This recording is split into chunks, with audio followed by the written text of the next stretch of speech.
కవితకు ఈడీ కేసులో bail మంజూరైంది. Bail పై గంటన్నర పాటు వాదనలు సాగాయి. ఈడీ కేసులో బెయిల్ మంజూరు చేసిన సుప్రీంకోర్టు మార్చి 17న కవితని అరెస్ట్ చేశారు అధికారులు. అయితే కవిత బెయిల్ పై గంటన్నర నుండి హోరాహోరీ వాదనలు జరిగాయి. విచారణ సందర్భంగా ఈడీపై సుప్రీంకోర్టు ఆగ్రహం కూడా వ్యక్తం చేసింది. బెయిల్ పై వాదనలు చేయండి, కేసు ట్రయల్ పై కాదు అంటూ సుప్రీం వ్యాఖ్యానించింది. సుప్రీంకోర్టు ఇచ్చిన తీర్పుపై బీఆర్ఎస్ శ్రేణులు హర్షం వ్యక్తం చేశాయి. ప్రస్తుతం వాళ్ళు స్వీట్స్ తినిపించుకుంటూ ఆనందిస్తున్న క్షణాలని కూడా మనం చూసాం. మా చీఫ్ రిపోర్టర్ రాకేష్ సిద్ధంగా ఉన్నారు. అక్కడి నుంచి మరిన్ని వివరాలు అందించడానికి రాకేష్, బాణాసంచా కూడా పేలుస్తున్నట్టున్నారు. చాలా రోజుల తర్వాత తెలంగాణ భవన్లో ఒక సెలబ్రేషన్స్ కనిపిస్తూ ఉన్నాయి.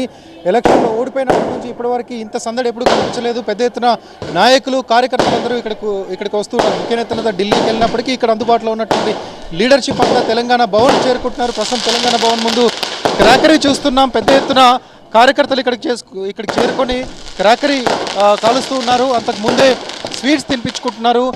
కొంతమంది నేతలు మనతో ఉన్నారు. బెయిల్ అయితే ఎట్లాస్ట్ వచ్చింది, కానీ దీనిపైన రాజకీయ విమర్శలు చూస్తున్న ఉదయం నుంచి కాంగ్రెస్ వైపు నుంచి కానీ బీజేపీ వైపు నుంచి కానీ వాటి ఎట్లా చూస్తారు? మన దేశంలో సుప్రీంకోర్టు అత్యున్నత న్యాయస్థానం.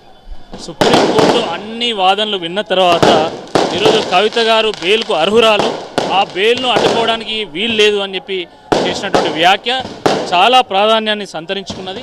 అంటే ఆ కేసులో పసలేదని చెప్పి మనకు అర్థమవుతున్నది. అంతిమంగా న్యాయమే గెలుస్తుందని చెప్పడానికి ఒక తాజా ఉదాహరణగా మనం భావించాలి. 6 నెలల పాటు ఆడబిడ్డ లోపల ఉండడం నిజంగా ఎవరిని ఇది సంతోష పెట్టలేదు. చాలామంది చాలా వ్యాఖ్యలు చేశారు కవిత గారి మీద, కానీ వాళ్ళు ఎవరు కూడా 6 నెలల పాటు జైల్లో ఉండాలని చెప్పి ఎవరు కోరుకోలేదు. రాజకీయపరమైనటువంటి వ్యాఖ్యలు చేశారు. కానీ ఈరోజు సుప్రీంకోర్టు వ్యాఖ్య అందరికీ ఒక సంతోషాన్ని మిగిల్చిందని చెప్పి భావించవచ్చు. ఇది గొప్ప ఊరటగా టీఆర్ఎస్ పార్టీ క్యాడర్కి ఊరటగా ఉంటుందని చెప్పి మేము భావిస్తున్నాం.